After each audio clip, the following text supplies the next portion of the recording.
We're going to start the training.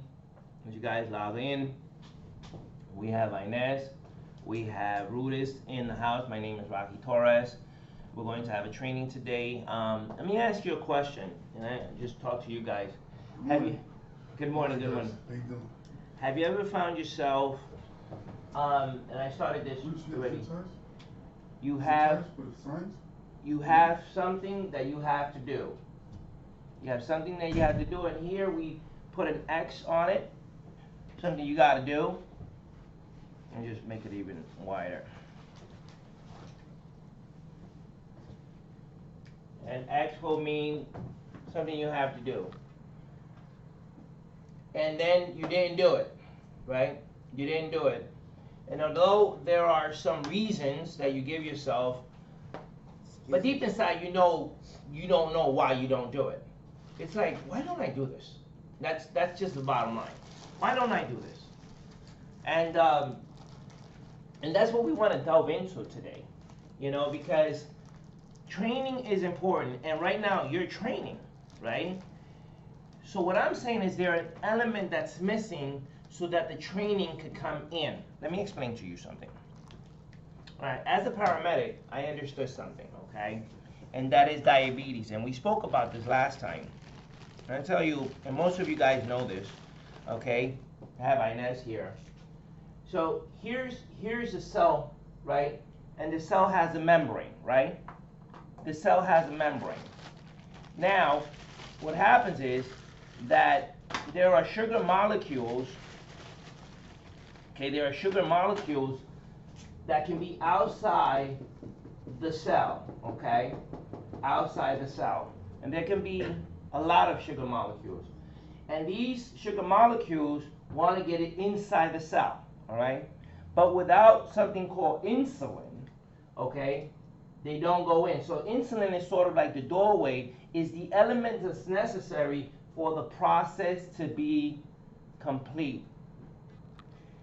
Insulin is what allows the sugar to go into the cell. What are we talking about here? Whatever's in your life that needs to get in, money, opportunities, listings, whatever, is there. It's there. So it's not that it's not there. We all understand it's there. Whatever you need, it's there. And if you're listening to me, think about that. It's there. And the reason it's not in your life is because there's an element missing. And in the cell, this is biology. We can learn from biology because it's real. It's because of insulin. So today's conversation is, if it's there, what is the insulin that I need? What is it that allows that I want to manifest, to come into my world? So if it's listings, then have listings show up. You know, if it's people showing up on Facebook, what would make them come in? What would, you know, getting appointments look like? Whatever that is, it's out here. And then we ask the second question. We're going to go into that because we're just starting. The second question is, why do we feel stuck? Why do we feel stuck? At times we feel stuck, you know? It seems like I can do it this way, I can do it that way. When we were young, right, we played what is that thing called? The seesaw, right? Right. Right? And then, like, the seesaw was simple. It has this kind of leverage here. I don't know if it's called the fulcrum. Okay? And then you kind of did this. And obviously this one. Can we agree? This one. This was the bigger of the reasons. Yes? Okay? And that makes a lot of sense. Okay? But some people find themselves here. And that is like a balance, right? But they're kind of stuck because there's no movement. How many of us would agree that if there's no movement, there's no money, there's no opportunity? The movement has to go from the outside into the what? Inside. Inside. Okay, from the outside into the inside, it has to be movement.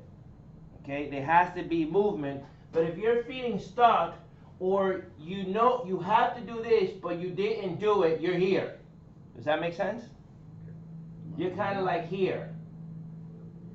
And right here, there's like a balance. There's no movement here. Here, this is this. This is nothing happening.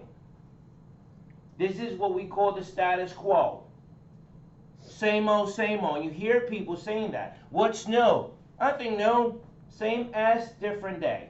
Right? And that is in their language. It's also in their psyche. And the reason people are stuck, and we're going to go deep into that, is because they're stuck. They're stuck.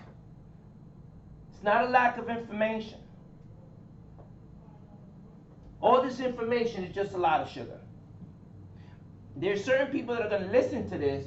They're going to have the insulin boom. They take the information, they skyrocket. How many people have seen stuff like that happen, right? You see a group of people, a list of people, either on Facebook or there's a YouTube video or whatever the case is, gives you secrets.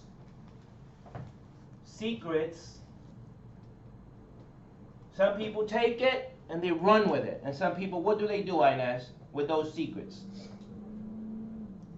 They meditate on it instead of jumping on it.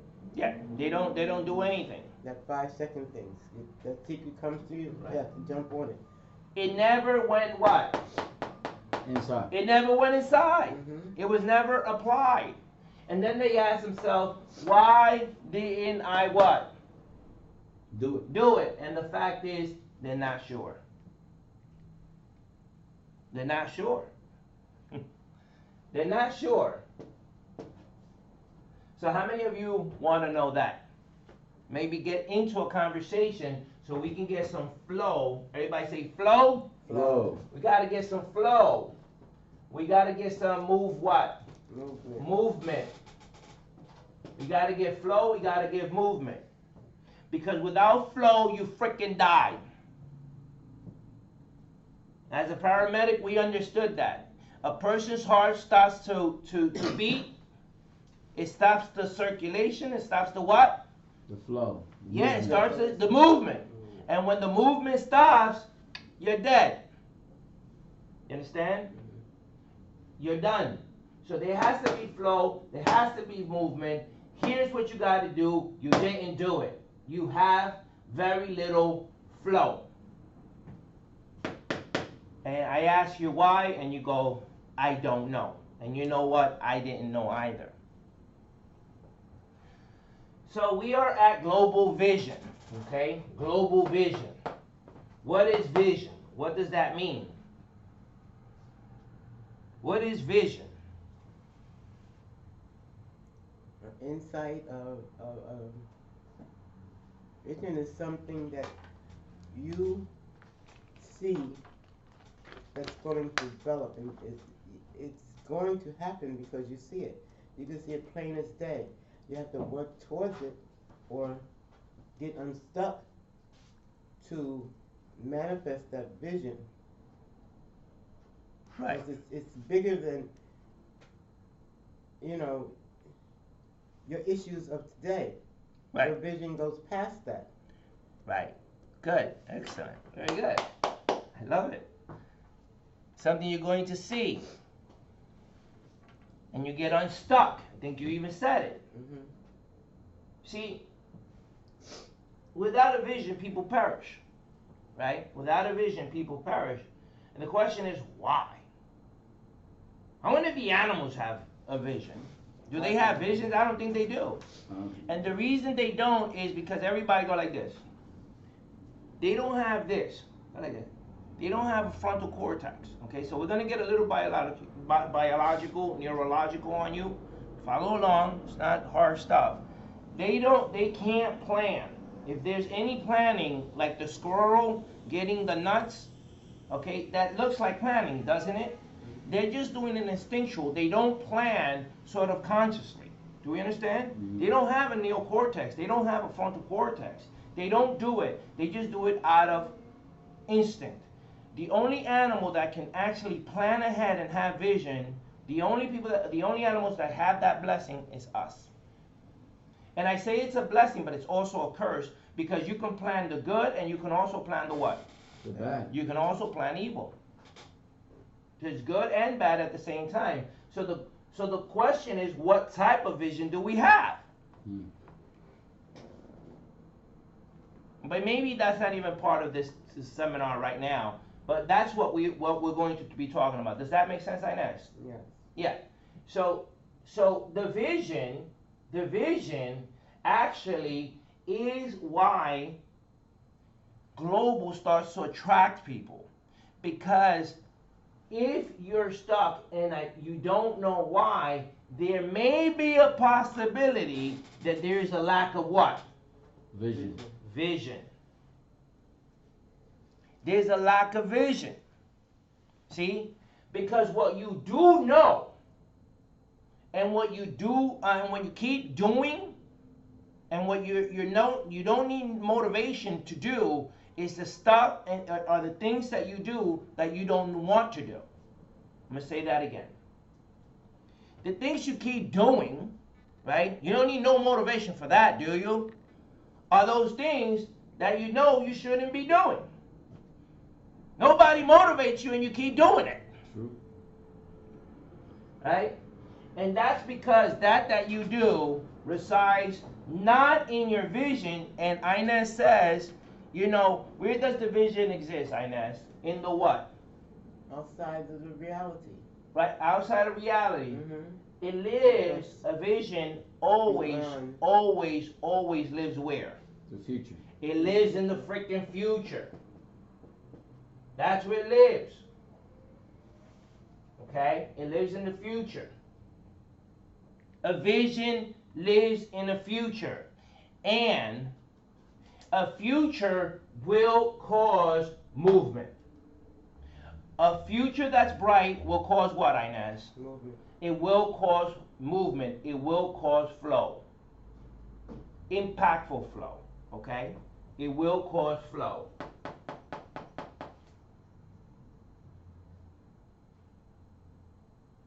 We don't do it. We don't do it. Why don't we do it? Well, one of them is a lack of what, Inez? Vision. Lack of vision. It's a lack of vision. Because what's in the future is not really what for us? A reality. It's not really real. What's in the future is not really real for several reasons. Because what's real for us, Inez, is that seat real for you right now? Yes. How do you know? Because I'm sitting on it. You have some evidence, right? Mm-hmm. So we say, I know what's real because I have evidence. It's hard to make something that you don't have evidence real. I'm going to say that again. It's hard to make something that you don't have any evidence on real. The only people that are able to make something real without evidence are top producers. I'm going to say that again. The only people that can make something real without evidence is top what, Inez? Producers. Top producers. Top producers are the only people, okay, are the only people proven without evidence to go ahead and make it real. See, because your better you isn't really real, so you're freaking not motivated to do it. It's a lack of reality. It's a lack of reality. We can have a vision, but it's hard to grasp that vision because we don't have the evidence. This is real for me because I have it in my hand. This is deep stuff. We're going to go somewhere with it. So the question, right, Rudis, is how can we make our vision what? Real. Real. Isn't that a good question? How can this vision not only apply to John and Bob and Samantha, but how can it apply to you? How can your better you be what? Real. Real. Because deep inside, you don't do it because you don't believe it's real. Or you don't know whether it's going to make a difference or not. Because your life is like that same old, yes? Same old, same old. Now, I had a breakthrough this week, and that is you guys are going to listen to this, and you're going to get some secrets. Yes? Right. You're going to get some secrets, right? Inez is going to get some secrets. I'm going to get some secrets. You're going to get some secrets. I'm going to tell you the real truth. You can give people the secrets. You can give people the code to riches. Do you think they'll use it? No, if they're not prepared, they don't know what to do, of course not. Or they'll start to use it and get a bump, and then go back to the unreal. Yeah. They go back to the reality, you know? To their reality. To their To reality. reality. Right. Here's the deal. Can I tell you a story? Can I? Yeah, yeah. All right. About a year and a half ago, I did something which you read in the Bible, you read in Think and Grow Rich, you read in many books. And for the first time, I tried it. Would you like to know what it was? Yes. And it starts with the word, it comes from the word vision, and that's visually what? Visualization, right. I started visualization. And when I was younger, people would say, let's do visualization, and the kind of visualization they were talking about is to cut out, right? Cut out some things from magazines. How many people heard that? Right? I've done it too. Right? You cut out things from magazines, you posted, a vision map, okay, stuff like that. You've heard of something like that, Inez? Mm-hmm. A vision board, right?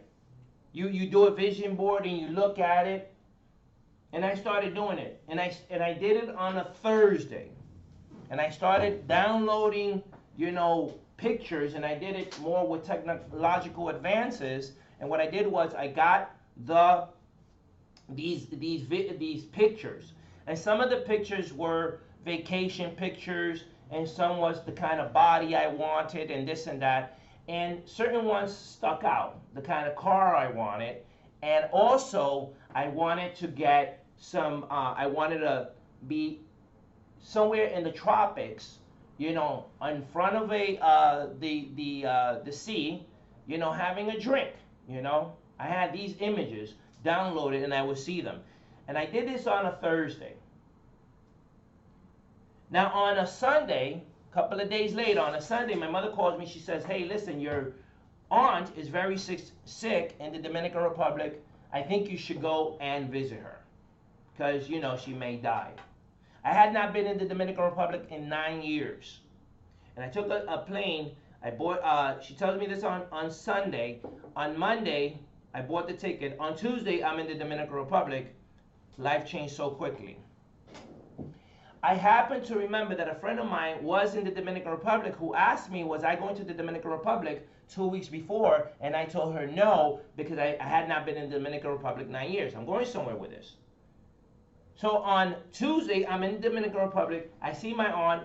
I pay, I see her. She doesn't look very well, but she looks fine. She's still alive, by the way. I call my friend, say, hey, listen, you wouldn't believe where I am. I'm in the Dominican Republic. It was unscripted. It wasn't part of the plan. It wasn't part of the agenda. It wasn't part of my reality. But it was on my vision what? Board. It was on my vision board. It was on my vision board. I call my friend. She says, hey, come to the capital. I drive 3 hours. I'm there. She says, you're hungry? I said, sure. And she takes me, listen up now. She takes me exactly to a restaurant right on the sea with the drinks that I had downloaded on Thursday on my computer in New York City, and it had materialized on a Wednesday. Not even 7 days, probably not 7, 8 days. It was already materialized. The car that I had done that I downloaded materialized 6 months later or 4 months later. But do you know what happened? Do you know what I did? Do you think I was excited? Yeah, initially, but you don't know what I did. What did you do? I stopped doing it. I stopped visualizing. The question is why? Why, if I was getting my dreams fulfilled, why did I stop? My dreams were being fulfilled. Your dreams can be fulfilled, but think about it. If they're fulfilled, They're complacent. if your dreams become true, why would maybe, just maybe, it create some fear for you and you would want them to stop? Something you have to give up. You would have to give up something. Think about the list of dreams that you have. What I'm saying, what I'm proposing is, if they start to become true, okay, if flow literally started to happen, that may get you nervous and you may even want to stop. So if a genie started giving you your dreams, you may have to tell your genie, you got to leave for now and come back some other time, because this is disrupting my life. Are we getting somewhere here? Is that goes with that fear of success? You Stop. very good. Fear of success. Right, fear of success. But why are we fearing getting literally those listings? Maybe We because say we we don't- want We it. don't feel we deserve it. We want it, but we might not feel we deserve it. We may not feel that we deserve it. How about you, Rudis? Your dreams start coming true, and all of a sudden, you know what you do? You self-sabotage, don't you? You know you do that. Why? There's a reason for it. See, I did it. Visualization works. Global vision works. But why did I stop visualizing? What did I become afraid of? Why did I stop the flow? Why did I stop my dreams from coming true? I'm going to say that again. Why did I stop my dreams from becoming true when they were possible? See, that is paradoxical there. Fear of unknown, maybe.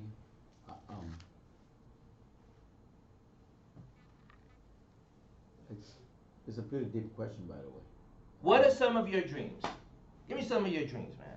Develop not only one of the largest real estate companies around the world, Uh-huh. but also help people. in Help a way, people.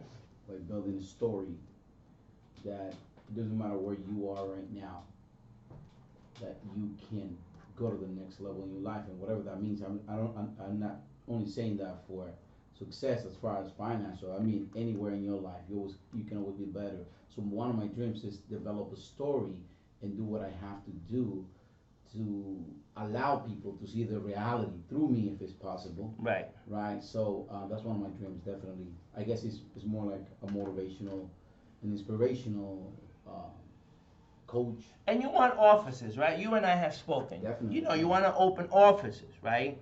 And in those offices, you have the vision of seeing people show up, you know, and being managers, right? Right. And taking on certain responsibilities, right?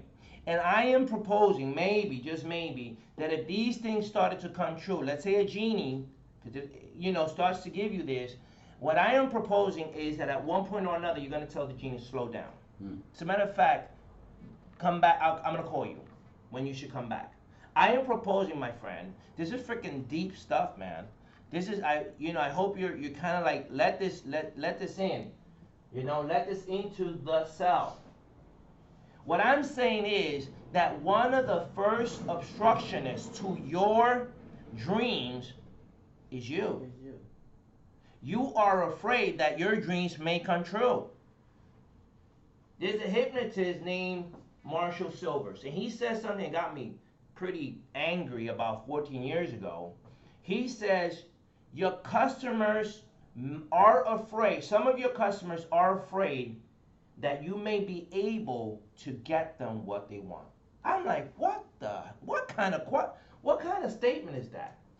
Your customers, some of your customers are afraid that you may be able to deliver on your promise. Some of your customers are afraid that you may be able to fulfill their dreams. But that's not only your customers, but we. See, when those secrets, when those things started to manifest in our lives, we had to give up our story.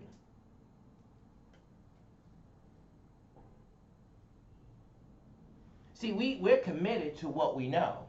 And what we know may be poverty.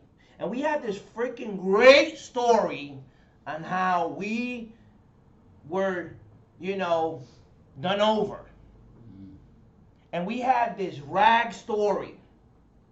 And even if you're, kind of made it a little bit and things have changed, but man, you hold on to that story, and that story is really real, right?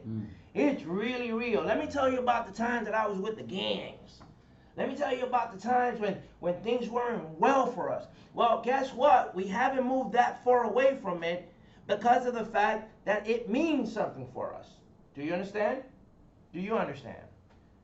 See, so we have this story. For me, I'm talking about myself. I had a story that I was poor. And that garnered a lot of sympathy from people. A lot of sympathy.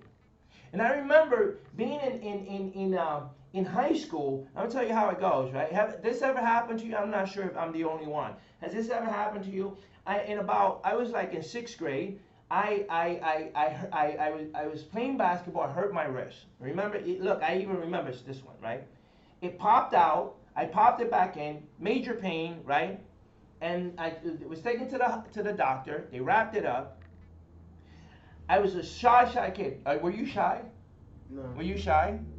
Maybe you were shy, right? Well, I was a shy kid. So I got my hand wrapped, right? So I go to the store, right? Like maybe, I don't know, 12 years old, 13 years old. And there was this cute girl, right? This cute girl. She was about probably 14 or 15. And I never talked to her. I was too shy, So she looks at my arm. She says, "Oh, what happened to your arm?" And she gave me what? She gave me attention, didn't she? Right.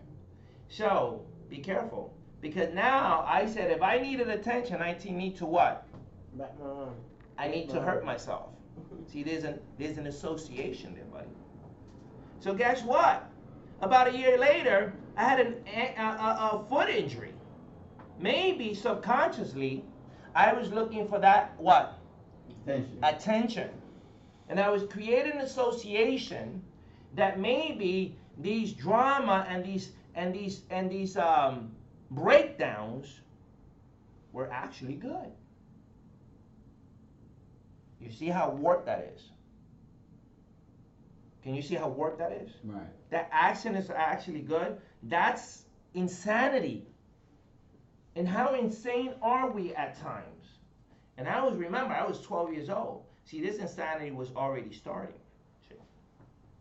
And unless I cut that sort of association, remember Pavlov dogs? They rung the bell and they started salivating because of the steak. Well, that's the psychological association we're talking about here. Now we're going deep now. I'll take you somewhere. You with me? Yeah, I'm with you. I know we're deep. Okay, we're deep. I'm going to take you somewhere. So the thing is that this story, the story of, hey man, when I was young, I begged, I begged in the street, and that gives us, it fills up with drama, and I didn't have food, and we live that life, and it becomes a story that's really, really real for us, okay? And we live that story, and where does the story live? It lives in our past. It's the story of our what? Past. Which is the antithesis of a what? Vision. Of a vision. So for me to grab onto the vision, I would have to let go of my what? My past. I would have to let go of my story. I can't embrace a freaking future. And if the future comes too quickly, if the secrets are being revealed too quickly, if my wishes are coming up too quickly, that means the less I have of my story, but I've invested too much time and energy and justification and meaning into my freaking story, and I'm not about to let it go. I don't care how big of a Mercedes Benz. I don't care how many offices. I'm not care whatever. I first have to let go of this freaking story. And it lives in my past. And when I can't look at the vision because I don't even. Are we getting somewhere here? Yeah. Are we getting somewhere here? So we got global vision, and people are afraid of the vision because they can't let go of the freaking past, and they're stuck. They don't want the past. They're like, yeah, but I don't want that kind of life. But we're presenting the vision, but you're sort of like over here. You're like stuck. And you know what you got to do. You got to do right here, and you don't do it because you got this pulling you. You want to do it, but you got this right here, and you're like in the freaking seesaw in the center. Nobody's having fun. Because at least if you're doing this, somebody's having fun. You're going up and down. There's movement. But there ain't no movement. There's just a status quo. Are we going somewhere? You know, and speaking on that, I never realized I was poor until I got to be an adult and had to deal myself with life. Right. But also there are things that your conscious suppresses that that's holding in your past, that's keeping you back, and you don't remember it. It doesn't manifest. You don't know how to fight it off, or you're trying to find out, well, what's the reason? But there's things that you know that your mother beat up your father or whatever. Right, there was domestic things violence. That you know, but there are things that has happened to you that to keep you safe, your mind has taken away. It's buried. It buries it. And those buried things might be holding you back. Because the things on surface, you can release it, not overnight, but you can release it. They're so easy to release. Right. It's those things that you can't, Yeah, you're not cognizant of, you're not aware of. Right. They're sort of like buried in. Right. And those things can manifest, such as anger, resentment, stuff like that. They're in and they'll mess you up. Those things can mess you up. Right. And those things have to get dealt with. And I do have a coaching program that actually gets that handle. We're going to go into that coaching program. It's called the KBC program. Okay, and we're going to get into that. Okay, that's coming up probably next. But I don't want to gloss over. Do you understand, Rudis, what I'm talking about? No, it's deep stuff, and I'm thinking inside of me, is it, you got to separate the emotional attached to that story from your past. Right. That is stopping you to create the vision, your future. Right. So once it's like cutting the umbilical cord from a baby that just got out, right? Right. The story's still there. Still there. But the emotion, the attachment is gone. Right. And because you have been free, you literally now move on to the future. No, now you can move on to the future. Right. I like that. Emotional. So many of you know Jim Rohn, right? Jim Rohn has a story that speaks about this. I didn't make the connection until I started understanding this. Jim Rohn got into, he was 25 years old. I don't know if you know the story. He's 25 years old. He has like 2 kids. He's broke. He meets this his mentor, Mr. Schultz. Schultz, something like that. Shelf. Shelf. Yeah, thank you. Mr. Shelf, his mentor, right? His coach. That's what I am, a coach. And that's what I do with many people. I coach them. Hope you're already seeing the value here. So Mr. Shelf talks to Jim Rohn, and he starts some movement in his life. He starts being broke, but he has this story of working at a job, right? And now he's creating, via his vision. Okay, he's becoming, a visionary, and he started making money. And soon enough, he was making more money in his part-time business than his full-time job. You know the story. If you ever look up Jim Rohn, that's his line. And he used to say, "Oh, hey man, I got something new. I'm making more money in my part-time business," you've heard the story, "than in my full-time job."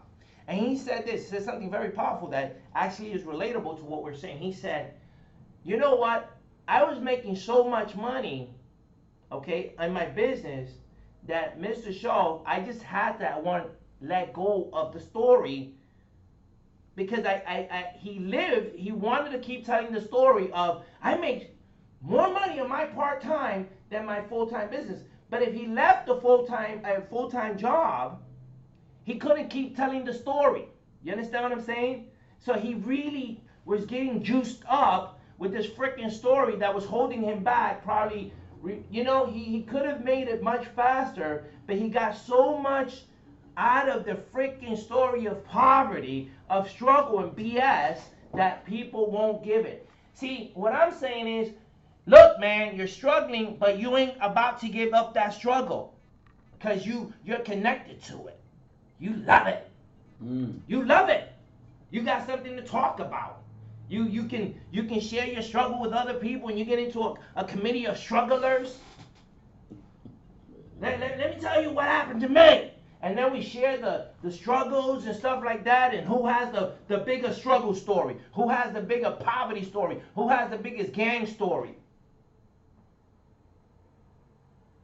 And it ain't gonna happen, man. There's no vision while you're connected to that story.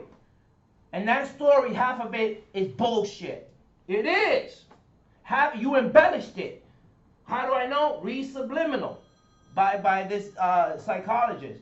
Read You Are the Placebo, how the subconscious mind makes up stuff just so it can sound good.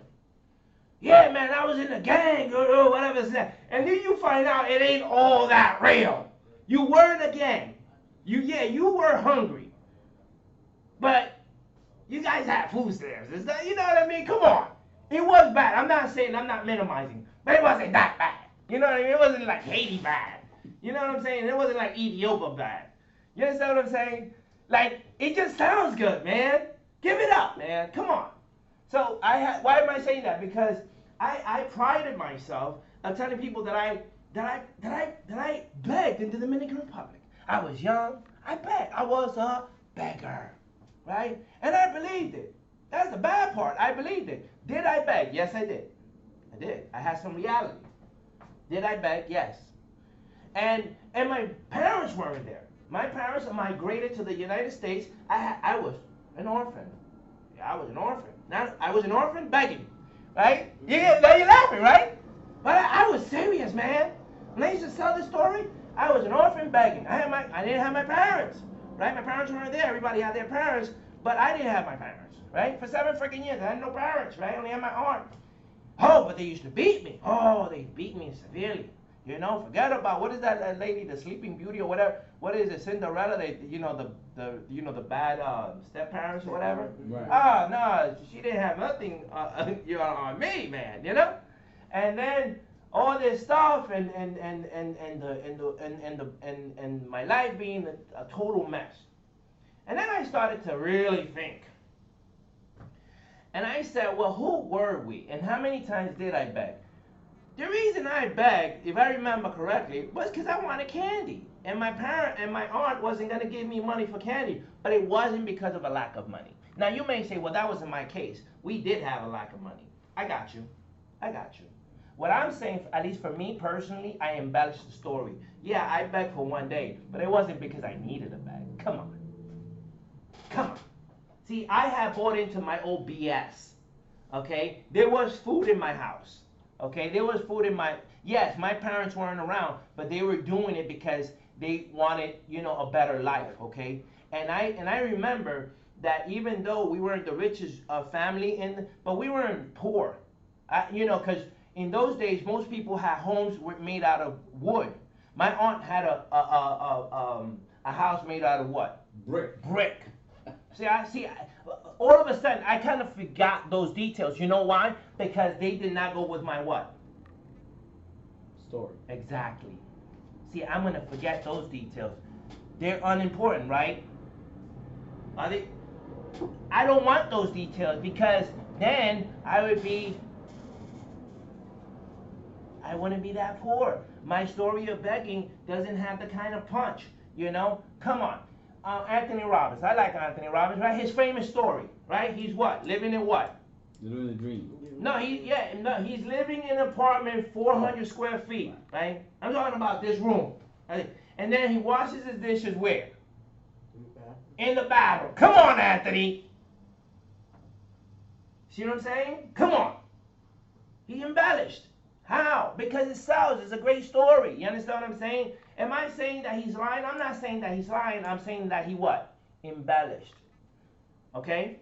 Now, he has a story. He says, I have 18, he said, he has a video. He says, the day that I knew that I'll be rich or whatever, he has $18. He has a story. It's a great story. He goes to this restaurant. There's this kid there. You ever heard the story? Goes to and the kid goes inside, and he takes out his mother, and he's like, hey, here's the money for your date. The kid says, oh, that's not my date. That's my mom. Anthony Robbins gave him the whole thing, right? Gave him the $18, right? He says, and he's crying and whatever, this and that. He goes home to find out that there's a check for like $1,500 that he lent a friend, all right, plus $100 extra. I don't know what the amount is. I apologize because my numbers are off. All right, but what I'm saying is, okay, when did this happen? Let's just do some math here. When did this happen? How old is Anthony Robbins, right? If he's like, whatever, 20-something, Anthony Robbins is probably in his 60s or 58 or 59 or 50-something, you know, so he's really talking about maybe the 1970s, maybe early 80s. Okay, he had 1,500. 1,500 in the beginning of 1980 is not 1,500 today. What would it be valued as? What? 15,000 today? Exactly. It was something like 5,000, 10,000. Okay, and he had an apartment. Okay? So, like his story, you start to look at it a little bit closer, you know, kind of like bring yourselves in, magnify that story, and you find out that, you know what, maybe we embellish, but you shouldn't feel bad.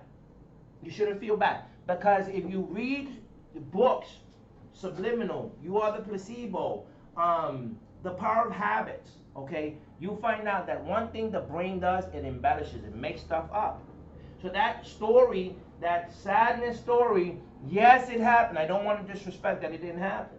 Yes, there was gang thing. Yes, there were even murders that you saw. You understand what I'm saying? But if you're listening to this and you have some sort of, you know, knowledge to even be here in this video, you have it within you to allow the information to flow in. Okay? It was bad. I'm not saying it wasn't. But compared to many people, you had it good. Think about it. You know, and if you let it go, then you can have a bright future. But you gotta let that go. See, when I let that go, money started coming in, abundance started coming in. I started to do what's powerful, which is visual of what? Visualization. This time around, I am doing visualization. We are part of a global vision, a part of a global what? Vision.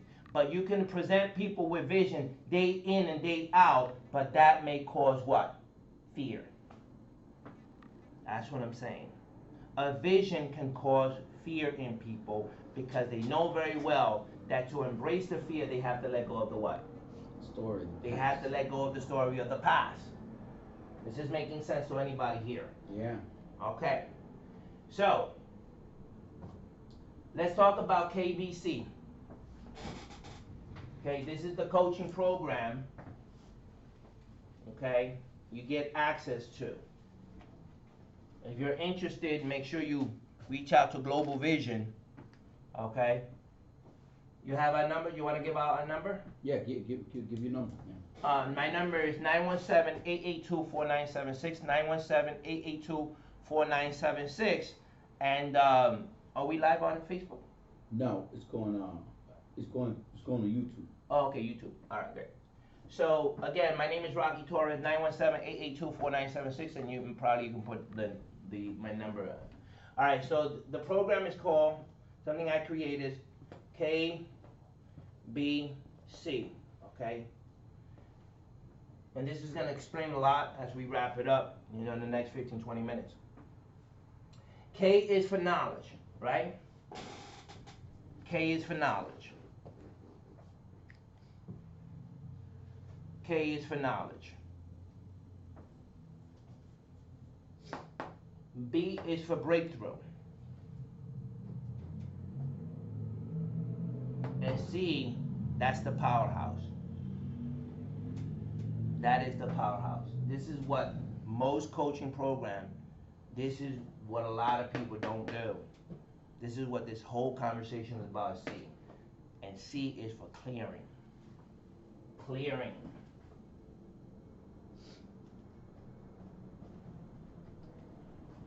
Right? Clearing.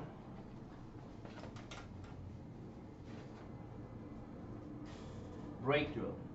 Now, other words for knowing is learning. So you say knowing, learning. We're learning something. Hey, did you get to know that? Did you get it? Did you get the information? Hey, did you get the memo? Yeah. Hey, let's take a course. Hey, why don't we take a course? Hey, we wanna do something better. Why don't you and I take a course? What would you take a course with me, Inez? Yes. Yeah, right? So we're gonna take a course. We're gonna know some things, right? So knowledge is important, okay? But it's just part of a program, of a process, right? So then the intention of a knowledge, whether you're talking to a customer or you're talking to somebody, is for you to teach them something, right? For you to teach them something so they can have a breakthrough. A breakthrough is a moment of aha. You learn something about real estate. You teach something. Most people, Mr. Customer, okay, Mr. Prospect, most people that sell their house will sell it for $15,000 to $20,000 to $50,000 less than what they would have gotten. You're teaching them something, okay? So there comes the breakthrough for the customer. The customer says, "Oh, wow, really?" See, they just learned something. They got something for themselves. And that's the second thing. So your intention, as either you become knowledgeable on something, is for you to understand how is that applicable to you. Oh, I get it. Oh, I understand about the past, Rocky. Yeah, that happens to me. And you started laughing maybe while you're looking at this, that you were having a breakthrough. A breakthrough is an aha moment. It's a moment of insights. Okay, and this is extremely important. It's actually the purpose. It's actually the purpose of knowledge is to have an insight. If you don't have an insight, if you don't have an aha moment on the knowledge that you got, you didn't learn. I'll say that again. If you didn't have an aha moment, if you didn't have insight with what you learned, it's not applicable, you wasted your time. If you're not getting something for yourself right now, like this is not making sense to you, if you're not getting aha moments, you're not learning. The information is not getting into the cell. The information is powerful, but something is not allowing it to come through. And that's where we're going to talk about why isn't the information coming through, okay? Actually, that's not what I want to say. So you got knowledge, and the intention of knowledge, whether you're talking to your son, whether you're talking to your spouse, or you're talking to a customer, is for them to go look at you and say, "See that look? That's what you want. That's what you want right there. That's money. That's it. That's the whole intention of education is that. That. Just that. Whatever you want to call that, that's the goal. Okay? You want that with your kids, with your spouse, with whoever you're educating, with whoever you're presenting to, they go like that. Oh, okay, I got it. See, they have to get it. It has to land. You get it? So the intention of knowledge is that. So let's reverse it. If you're watching a program, if you're watching this, if you're reading a book, you should, the intention of the freaking book is for you to go like that. You just got something. That's the intention. You just had a breakthrough. You just had an aha moment. It became applicable to you. That's the intention. That's the breakthrough. Okay, those two. But then there's the real big one. All right, this is the clearing. And Inez was talking about it before, which is there's stuff in your psyche. Some people call it in your spirit that won't allow you to receive. And that, my friend, we call mental viruses.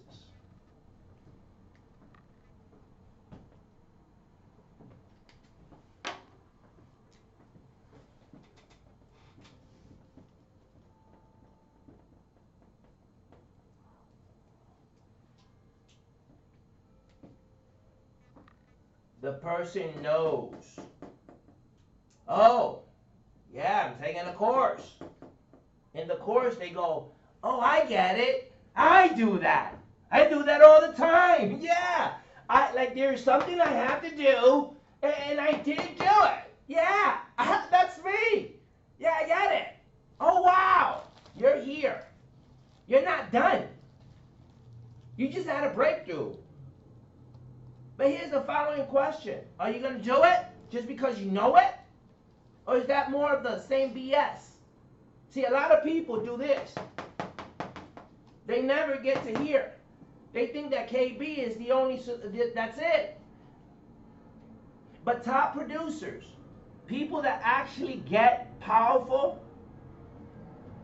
they do a lot of clearing. They clear it up for themselves. And they clear up what we call a mental virus. A virus is contagious. A virus is dangerous. And a virus is in your psyche. It's in your brain. And Inez was talking about it. Something happened. Something happened. And what it does, it disrupts. It clutters up. And if there's any kind of anger, any resentment, okay? Anger, resentment, what else? Jealousy. Grudge. Jealousy. What else? Like grudge. When you hold Yeah, you hold grudge. You're holding a grudge. Okay? All this stuff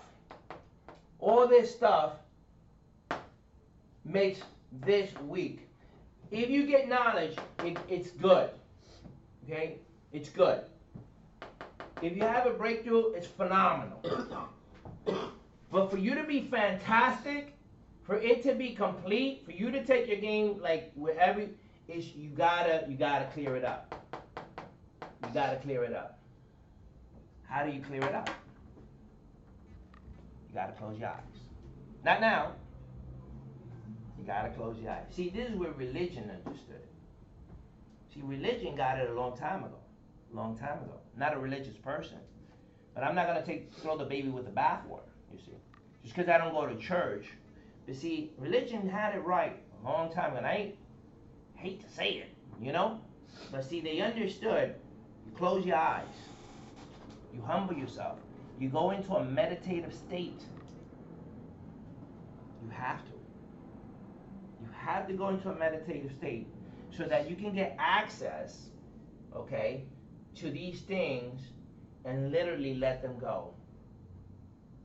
See, when you let these things go, your past. Ooh, this is awesome. See, when you let these things go, you weaken your past. Because your past is set in place because of these things. The anger, the resentment, the grudges, the injustice holds your past. There's no freaking room for vision because these things are the roots of your past.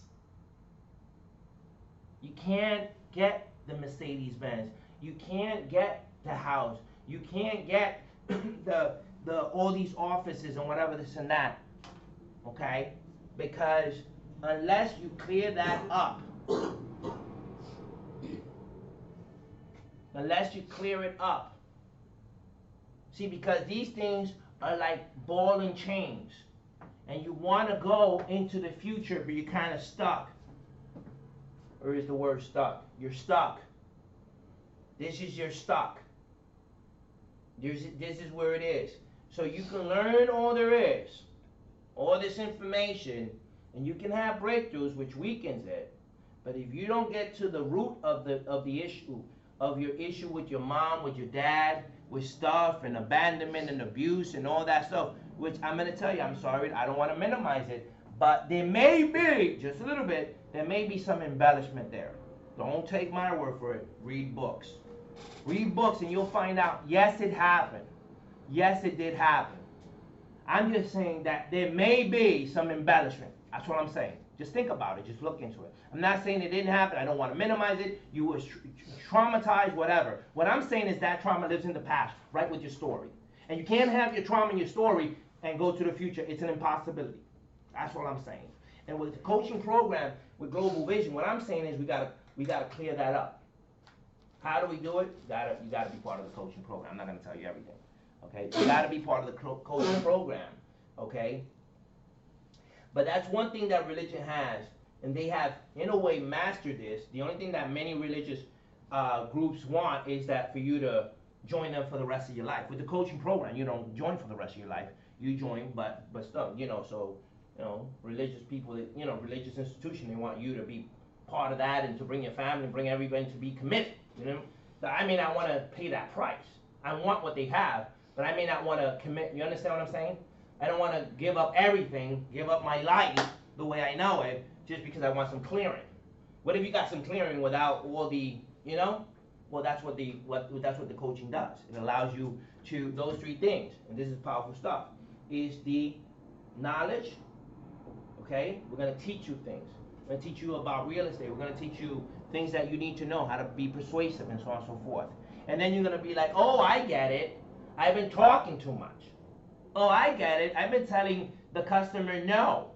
Oh, I get it. I've been giving up too easily. Oh, I get it. I didn't acknowledge the person's frustration. And I'm like, I'm gonna clap because you just got something, right? Yes, right. So that's what the coaching does. And then for the selected few that actually, are committed, and we're gonna work together. We're gonna let that go. Here's the question: why don't you let it go on your own? Here's a dumbbell, right? Sometimes if you're gonna lift something, 200-300 pounds, it may be very hard to do it on yourself, yes, by your own self. Right. But what if you had a friend? What if you had somebody else, and you both, can lift, it's 200 pounds, let's say, right, or 300 pounds, but you can lift 150. Let's say it's 300 pounds, and you can only lift 150. Can you lift that 300 pounds? No. No, it's an impossibility, right? But if you get me and I can lift 150, and you can lift 150, can we lift it up? As a matter of fact, according to Stephen Covey, with his great book, The 7 Habits of Highly Effective People, he talks about synergy, which means that we can actually pick up maybe something that's 400 pounds, even though individually I can only do 150 and you can do 150. Does that make sense? There's something called synergy or potentiation that we can actually, lift up more. So in unity, there's power. That's why your coach, your mental viruses is that 300-pound dumbbell. Can't lift it by yourself, baby. You need help. If you can lift it by yourself, it would have got lifted. It's still there, right? You're still stuck, aren't you? That's why a coach is what you need. But there's a cost to a coach, but absolutely. But this is what I've noticed. The coaching pays itself. Would you like to know how? Go ahead. Okay. I like to always know if I'm going to invest in something, I'm going to get a return. It's called return on investment. Yes? Yeah. ROI. If I invest $10, I want $10, $15, $20 worth of benefits. Yes? That's what it is, right? So let's say that with the coaching, let's say that you're making you put, I don't know, $1,000 into a bank account, right? And you go to your local. How much is the percentage right now that they give you? For less than 1%. 1%. Let's say, right? 1% is $10, right? Yes. $1. Is it? Yeah, one Mhm. out of 1,000. Yeah, it's $10. $1. 1% of 1,000. Yeah. That's 10 cents.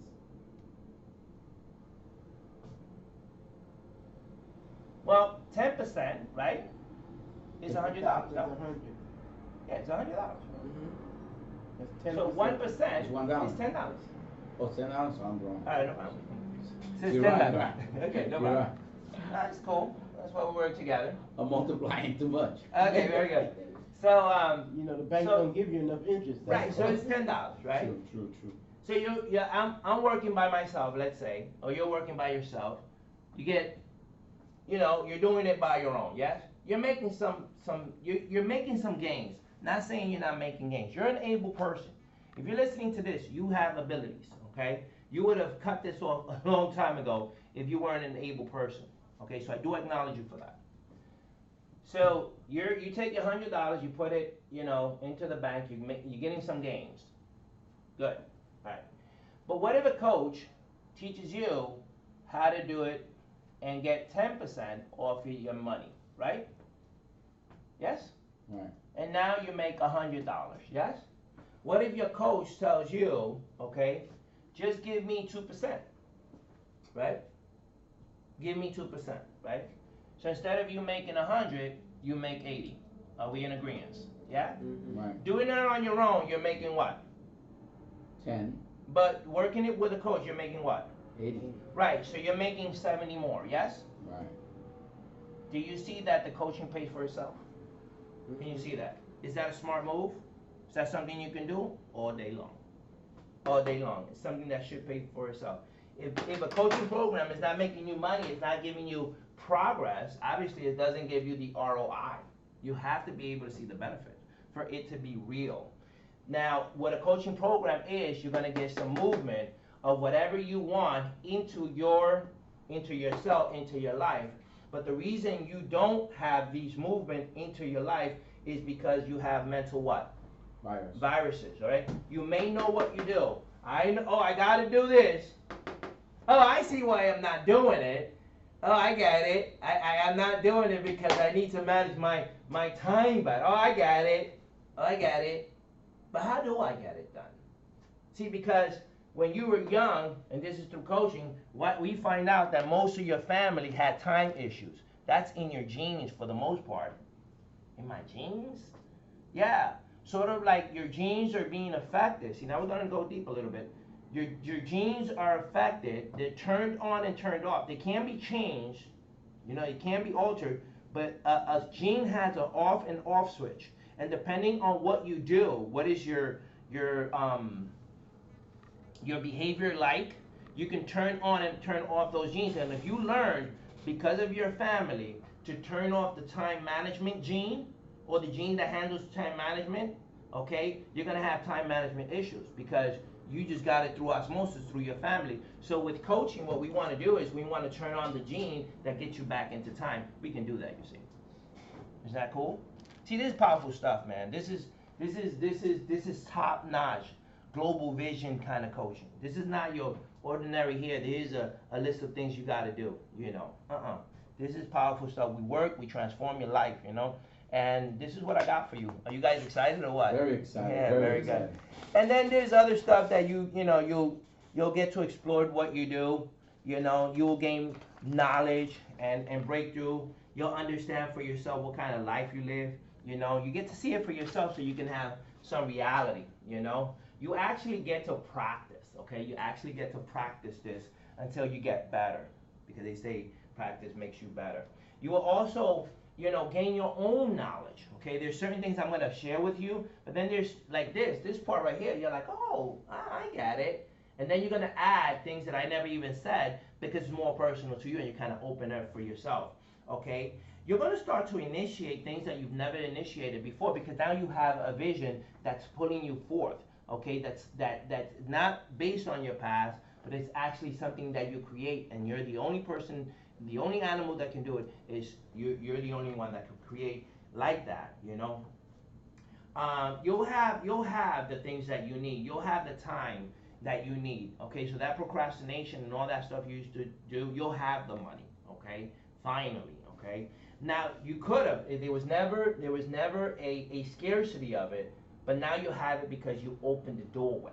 See, it's different. Okay, not gonna have it because it wasn't available. You're gonna have it because you're gonna open the doorway, which you've kept closed for a long time. Okay, and you'll demonstrate more confidence. Okay, in what you do because as you transform, you're able to demonstrate it with other people, and people get to see it because you embody it. The way you embody who and what you are right now, whether you're happy about it or not, you start to embody that. You walk it. You are authentic about it. Okay, and you eventually, with the coaching program, the more you start like a baby, but you get to master it. And I'll tell you one thing: most of the people that I coach, guess what? They become coaches themselves. So this is an investment in yourself. You're gonna benefit, and what best? You become a coach at the end yourself. So that's also great. Improvement. You're gonna improve your relationship not only with your business but also your personal life with the people around you. You get to improve that because you take yourself with you everywhere you go, right? Right. Okay. Accumulate. One of the things that a lot of people, my clients say, hey, I wasn't accumulating. I was making money, but I wasn't accumulating money. That's what I call disrespecting yourself, actually. If you don't know how to accumulate, that's kind of like disrespectful. I'm not gonna get into it, but in the coaching program, we get into it. And we get to reach those things that we want without fear.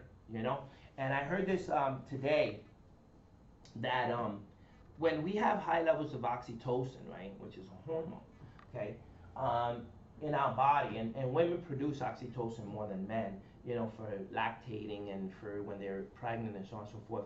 And it's like the love hormone, okay, it's what brings people together, okay, that's oxytocin. That's why moms have a stronger bond with their kids than us dads, because we don't have as high oxytocin. But when a person has higher oxytocin, what starts to happen is that there's a reduction of fear. Think about that. When you see an animal with the little babies, right? Can you get close to that animal? If it's a duck or a chicken or whatever? No, they get wild. That chicken is not a chicken anymore. You follow what I'm saying? If she wasn't with the ducklings or whatever, with the chickens and whatever, excuse me, not the ducklings, but with the chickens, little chicks, she would run away, right? Mm-hmm. But if she's with her chicks, what is she gonna do? If you get, she's gonna protect. She's gonna, you know what? High levels of oxytocin. You follow what I'm saying? I'm not saying that there's oxytocin in a chicken. I'm not sure, but it's that sort of maternal. See, when you're contributing and when you're loving, your levels of fear goes down. See, this is a whole new thing. I'm not gonna go deeper in. So what I'm saying is, we're going to get you to get high levels of oxytocin by really caring, and the way you contribute and really care for people. And it starts with you caring for yourself. You see.